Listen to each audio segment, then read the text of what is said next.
Welcome to my Utopia. So apparently I've been committing a faux pas, and I'm going to rectify that right now. So I had my surgery on August 15th, 2016.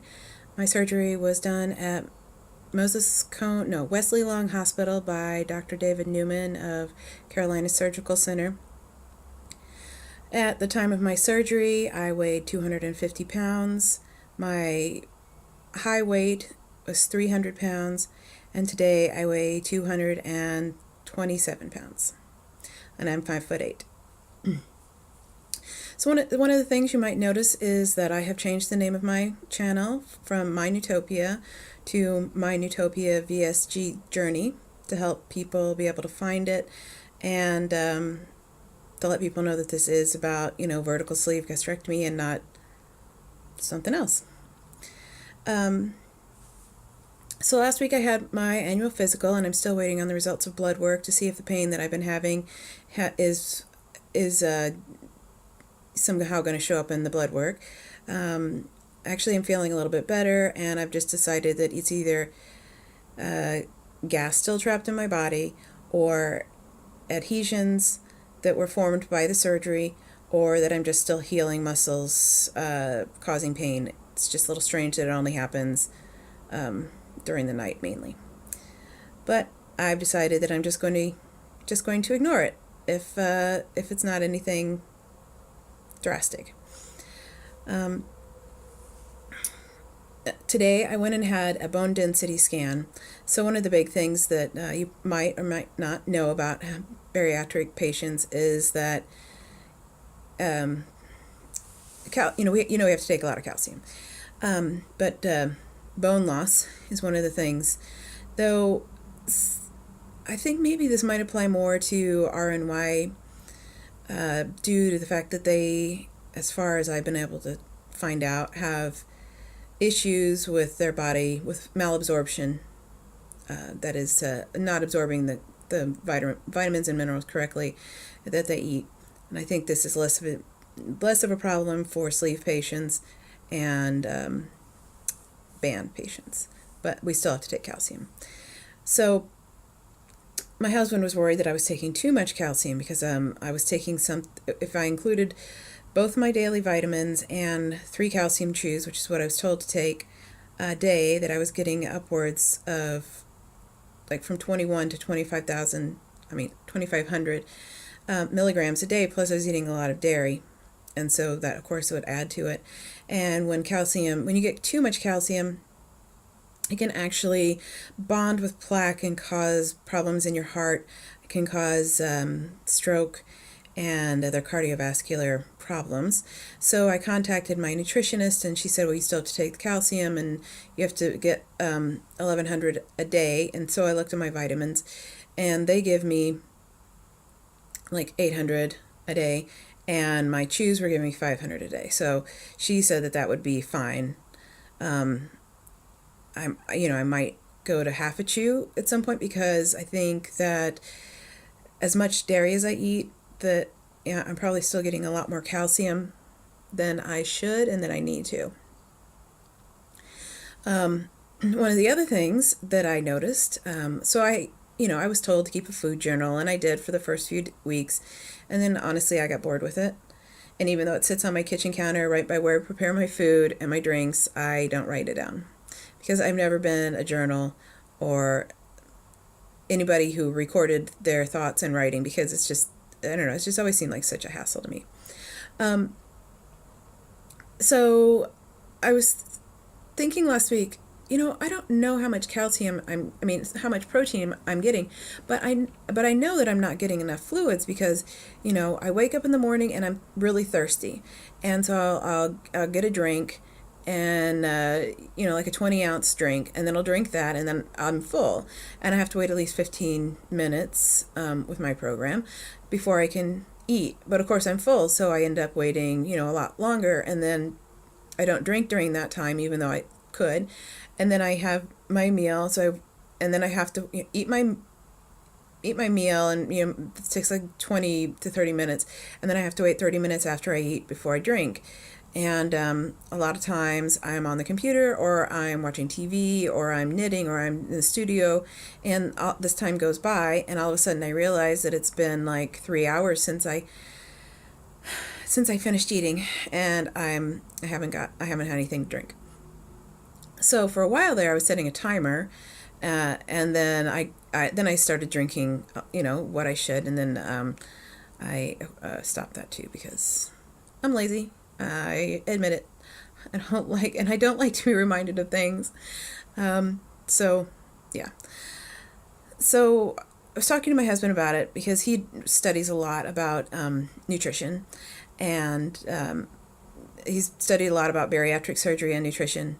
This is just something that he's been passionate about for almost for over a decade, and just nutrition.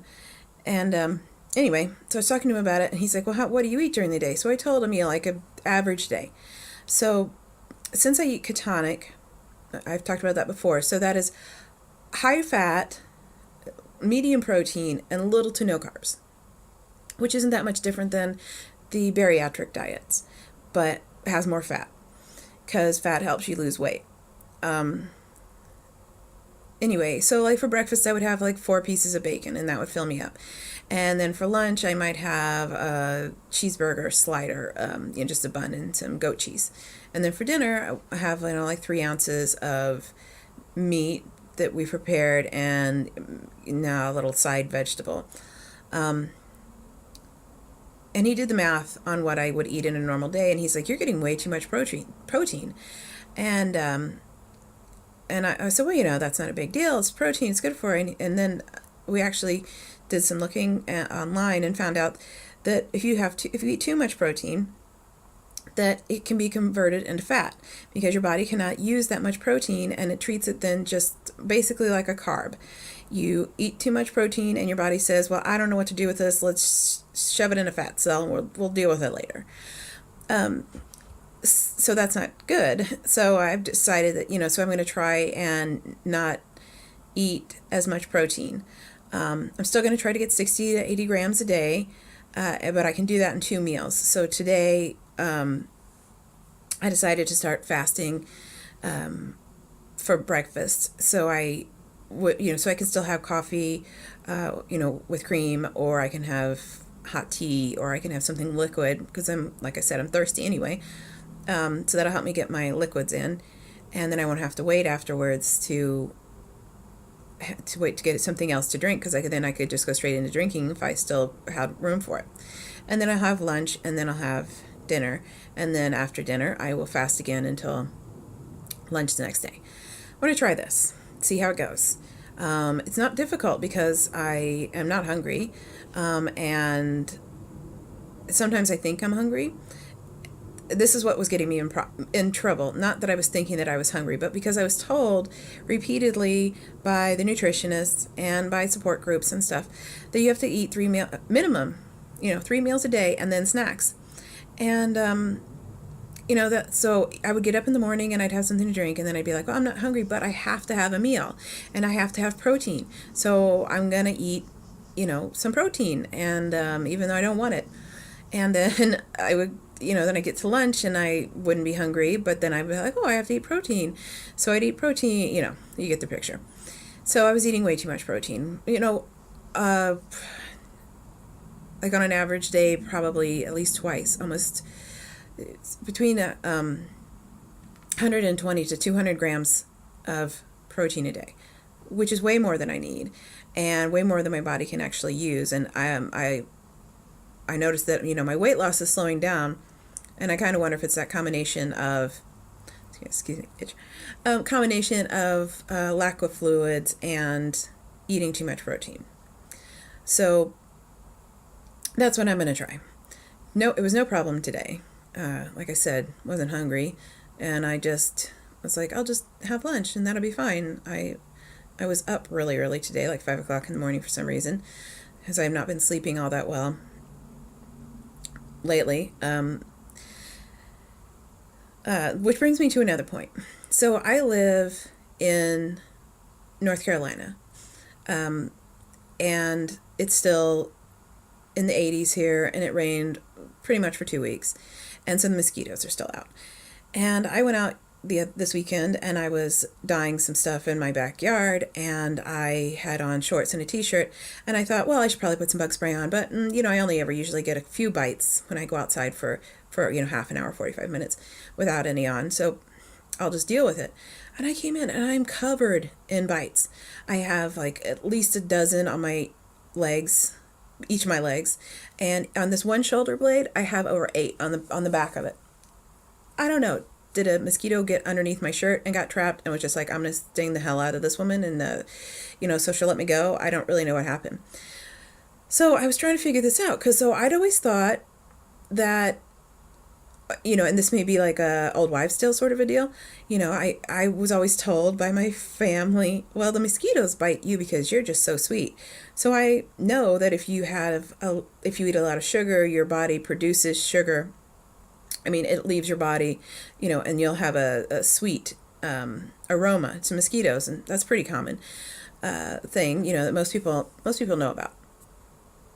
But it turns out that when you're in ketosis, when your body is actually burning fat that you already have, instead of using the fuel being brought in by you eating,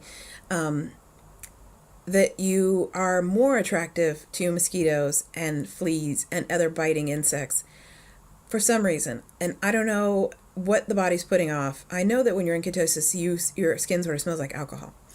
Though that's only supposed to last for the first few weeks. And for me, it seems to have lasted for a lot longer. And I don't really know why. So, yeah, put on a ton of bug spray now, so that I don't get bitten by mosquitoes. Something I never thought that I would really have to think about, me being more delicious to mosquitoes.